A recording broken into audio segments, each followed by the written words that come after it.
Olá! O segundo dia ou capítulo 3 do diálogo A Vida Feliz tem início com um prólogo no qual Agostinho retoma a metáfora alimentícia do capítulo 2 e as principais conclusões obtidas anteriormente.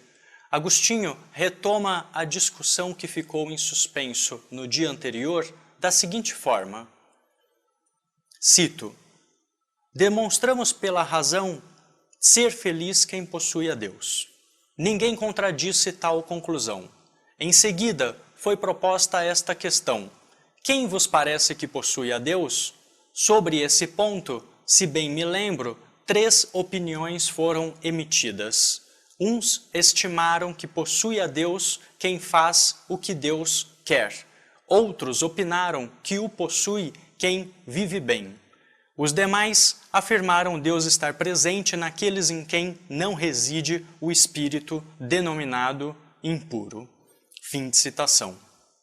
A partir das 3 respostas à pergunta quem entre os homens possui a Deus, Agostinho, no parágrafo 18, examina cada uma delas com o propósito de verificar se os interlocutores, com palavras diferentes, não exprimiram no fundo uma só e mesma ideia.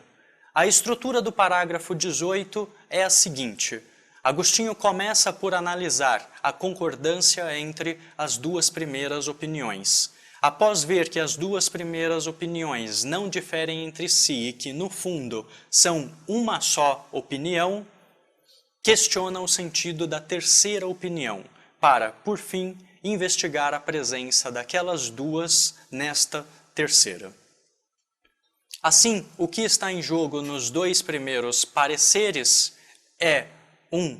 O cumprimento da vontade de Deus e 2. Viver bem.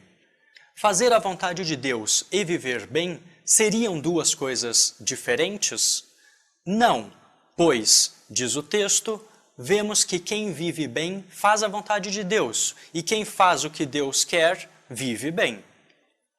Com a identificação das 2 primeiras opiniões, Agostinho passa então a analisar a terceira, cujo sentido precisa ser esclarecido. Ora, espírito impuro pode significar 2 coisas.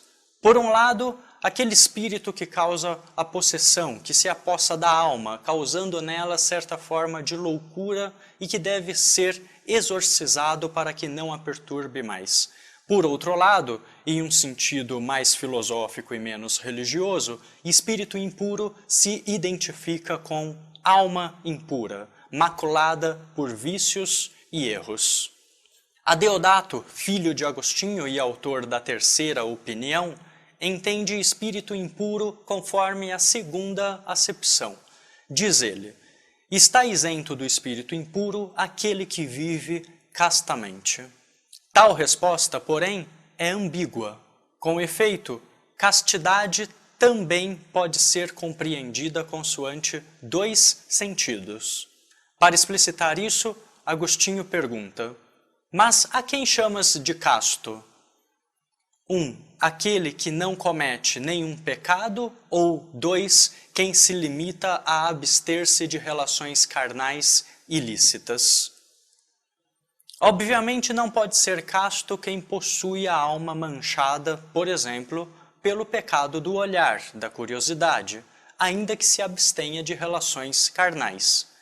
Assim, incide em pecado qualquer ser humano que procure a felicidade em bens relativos, esquecendo-se de que a verdadeira beatitude não reside em objeto suscetível à mudança, mas em um bem permanente e imutável. Como Agostinho mesmo diz, não bastaria alguém abster-se da busca pelo prazer carnal se continuasse a manchar sua alma com os outros pecados.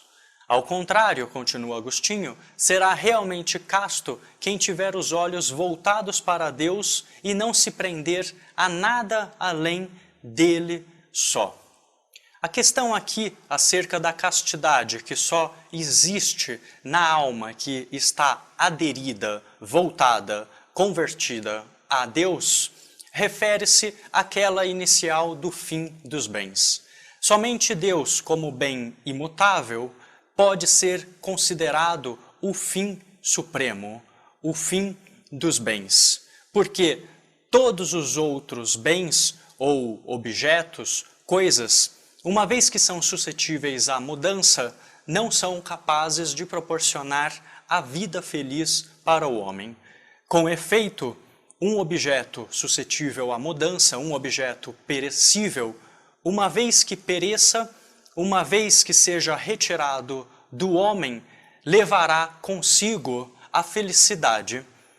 Desse modo, para retomar, se a castidade é o estado de quem possui a alma inteiramente voltada a Deus, então, nessa terceira opinião, podemos incluir aquelas duas primeiras.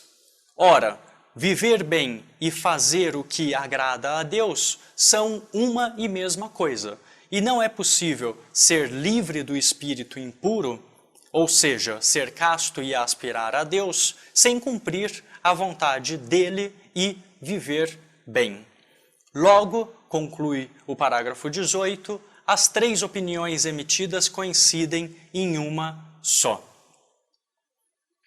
Reduzidas as três opiniões em uma única, Agostinho, no parágrafo 19, surpreende seus interlocutores apontando para uma falácia em que incorreram. Após uma análise com mais acuidade, vemos que as três opiniões não respondem corretamente à questão quem entre os homens possui a Deus. Com isso, a reflexão que tem início agora no parágrafo 19 procura ordenar a discussão na medida em que investiga o sentido da expressão possuir a Deus, habere Deum. Ora, se as três opiniões não respondem à questão quem entre os homens possui a Deus, é porque os autores das respostas não sabem o que quer dizer posse de Deus. Trata-se, então, de realizar procedimento lógico elementar, recorrente no exercício filosófico, desde os diálogos platônicos, qual seja, definir os termos em questão. Para tanto, é preciso distinguir procurar de possuir. Vejamos a sucessão de perguntas que Agostinho realiza para mostrar que seus discípulos incorreram em erro ao confundir posse de Deus com procura de Deus. Pergunta o autor: Deus quer que o homem o procure? Todos concordaram. Em seguida questiona: podemos dizer que quem busca a Deus vive mal? A isso todos disseram que não. Notemos que Agostinho está retomando, mas de maneira inversa, as duas primeiras opiniões. Assim procede também com a terceira, ao perguntar: pode o espírito impuro procurar a Deus? Com a negativa de todos, o erro em que se enredaram é desvelado. Afinal, todas as três opiniões não nos dizem quem entre os homens possui a Deus, mas respondem a outra questão, a saber, quem procura a Deus. É isso que vemos na seguinte conclusão. Cito o parágrafo 19. Se, pois, possui a Deus aquele que busca a Deus, faz a vontade de Deus, vive bem e está livre do espírito impuro, e, entretanto, quem está à procura de Deus ainda não o possui, segue-se que quem vive bem faz o que Deus quer e não possui o espírito impuro. Só por aí não pode ser considerado como alguém que possua a Deus. Fim de citação.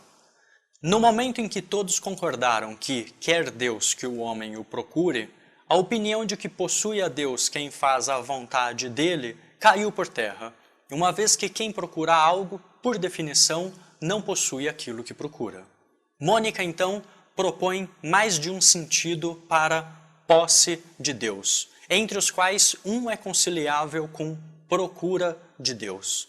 O argumento dela é que quem procura a Deus o possui de algum modo, porque não há ninguém que não possua a Deus. Com o propósito de considerar sentido equívoco para a posse de Deus, Mônica terá de especificar modalidades de posse. Diz ela, no parágrafo 19, cito, aquele que vive bem possui a Deus como um amigo benévolo, e quem vive mal como alguém que lhe é hostil. Fim de citação. Se é assim, cabe sublinhar mais um laço armado pelas consequências das concessões dos interlocutores. Caso seja verdade que todos possuem a Deus, diz Agostinho, fizemos mal ontem em concordar que é feliz todo aquele que possui a Deus, pois, na verdade, vemos que nem todos são felizes, pois nem todos possuem a Deus no sentido de o tê-lo encontrado. A partir da proposta de Mônica, cuja correção ainda nos é desconhecida, é necessário especificar que será feliz apenas quem possui a Deus de um determinado modo, a saber, como benévolo.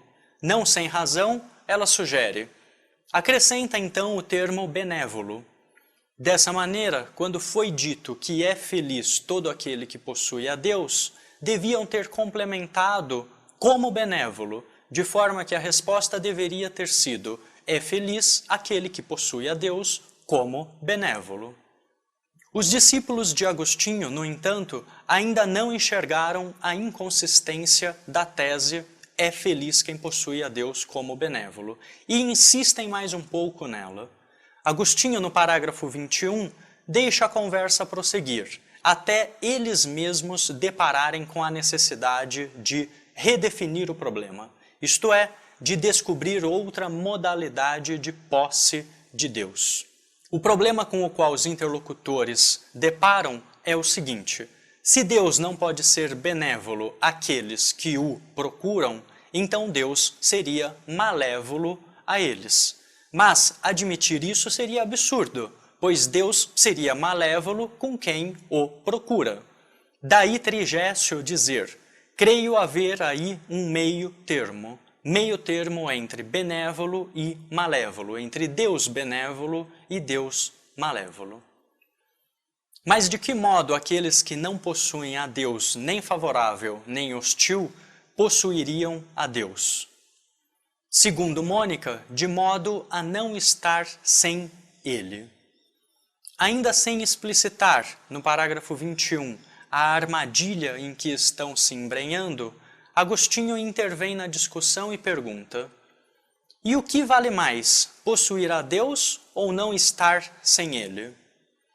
Isso, ao fazer com que Mônica distingua não estar sem Deus de posse de Deus, obriga-a a tentar elaborar nova forma de relação de Deus com o homem.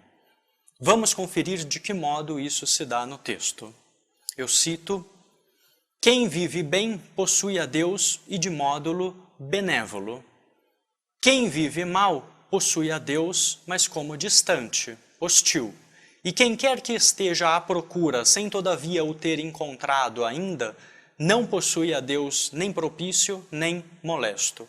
Contudo, não está sem Deus. Fim de citação.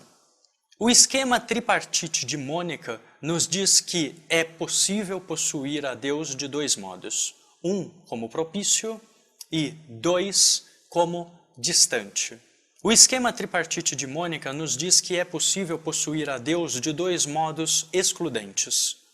Um, como propício, ou dois, como distante, hostil. Possuí-lo propício significa não só procurar a Deus, mas ainda viver bem ao longo da procura, o que se dá com o auxílio de Deus. Já possuí-lo distante ou hostil quer dizer não desfrutar de auxílio algum de Deus, inclusive porque ele é malévolo, talvez no sentido de fazer valer a justiça a quem vive mal, a quem vive imerso em vícios e não o procura. Já aqueles que não possuem a Deus nem como benévolo, nem como malévolo, mas o procuram, não estão, todavia, sem Ele. Esses, porém, não vivem bem. Para um leitor atento, esta última opinião, a terceira, é causa de estranhamento. E, de fato, ela logo é revelada inconsistente e reduzida a uma das duas anteriores. Seja como for, Agostinho explicita a contradição em que estão incorrendo ao tentarem compatibilizar posse e procura para dizer quem é feliz. Ora, se Deus é favorável com quem o procura, e se admite que a pessoa que possui Deus favorável é feliz, então quem ainda não possui o que deseja é feliz, pois aqueles que o procuram ainda não o encontraram. Isso é exatamente o contrário do que havia sido estabelecido no primeiro dia do diálogo, a saber, que ninguém pode ser feliz sem possuir o que deseja, como bem vimos no parágrafo 10. Com efeito, a modalidade de posse de quem possui a Deus benévolo é aquela em que possuir se identifica com procurar, e quem procura ainda tem a falta daquilo que é procurado, ou seja, para dizer mais uma vez, ainda não encontrou. A partir daí, finalmente são estabelecidas modalidades consequentes de posse de Deus. A distinção entre possuir e procurar deve ser refinada por aquela entre encontrar e procurar. Isso permite entender que nem todo o que possui Deus favorável é feliz, pois nem todo o que o possui o encontrou. Mais uma vez, um esquema tripartite é proposto, mas agora por Agostinho mesmo e sem os desvios, claro, dos anteriores. Eu cito: 1. Todo o que encontrou a Deus e o tem benévolo é feliz. 2. Todo o que ainda busca a Deus tem-no benévolo, mas ainda não é feliz. 3. E, enfim, todo o que se afasta de Deus por vícios e pecados, não somente não é feliz, mas sequer goza da benevolência de Deus. Fim de citação, parágrafo 21. Nesse esquema, os dois primeiros grupos de homens possuem a Deus como benévolo, porém a partir de modalidades diferentes de posse. Posse, para o primeiro grupo, dá-se juntamente com o verbo encontrar. Já para o segundo grupo, com o verbo procurar. Além disso, a felicidade está somente do lado do primeiro grupo, uma vez que não pode ser feliz quem ainda não possui o que deseja. Há ainda a terceira classe de homens, constituída por aqueles que se divorciaram de Deus e que, assim, também não são felizes, nem vivem com a benevolência divina, porque não o encontraram, nem o procuram. A partir daí, Agostinho passa a observar que talvez eles estejam embaraçados porque uma outra conclusão anterior acaba de revelar-se falsa. Ele se refere ao que, diz no parágrafo 22, concedemos anteriormente, a saber, todo aquele que não é feliz é infeliz. A afirmação se deu no primeiro dia do diálogo, no parágrafo 11, e na ocasião parecia uma obviedade. Agora, porém, vemos que não é possível dizer que todo aquele que não é feliz é infeliz. Com efeito, cito, daí seguiria a necessidade de ser considerada infeliz a pessoa que, possuindo a Deus de modo benévolo, pelo fato mesmo de estar em busca de Deus, não é feliz. Fim de citação. Conforme o último esquema tripartite, existem homens que, a despeito de ainda não serem felizes porque não encontraram a Deus, não são, todavia, infelizes, pois estão à procura de Deus, de modo que o possuem benévolo. Dessa maneira, talvez seja incorreto dizê-los infelizes, pois possuem a Deus de alguma forma. A insinuação é de que, ulteriormente, será examinada a possibilidade de um estado intermediário entre a felicidade e a infelicidade. E apenas para não perdermos de vista o ponto em questão, isso se deu a partir do questionamento da identificação entre não ser feliz com ser infeliz. Desse jeito, se a proposição todo aquele que não é feliz é infeliz for mantida, eles terão de arcar com a consequência de dizer que a posse de Deus como benévolo não tem significado positivo. Terão de dizer que quem está em busca de Deus está na mesma condição de quem se afasta de Deus e não o busca. Isso seria dizer, junto com Cícero, cito, que chamamos ricos os proprietários de muitas terras, ao passo que consideramos pobres aqueles que possuem todas as virtudes. Fim de citação. Ademais, retirando consequência dessa metáfora sobre a riqueza e propriedades, se é verdade, diz Agostinho no parágrafo 22, se é verdade que seja infeliz quem se encontra na indigência, será igualmente verdade que todo infeliz seja indigente? Fim de citação. Em caso afirmativo, teríamos de dizer que a infelicidade consiste tão somente na carência ou indigência.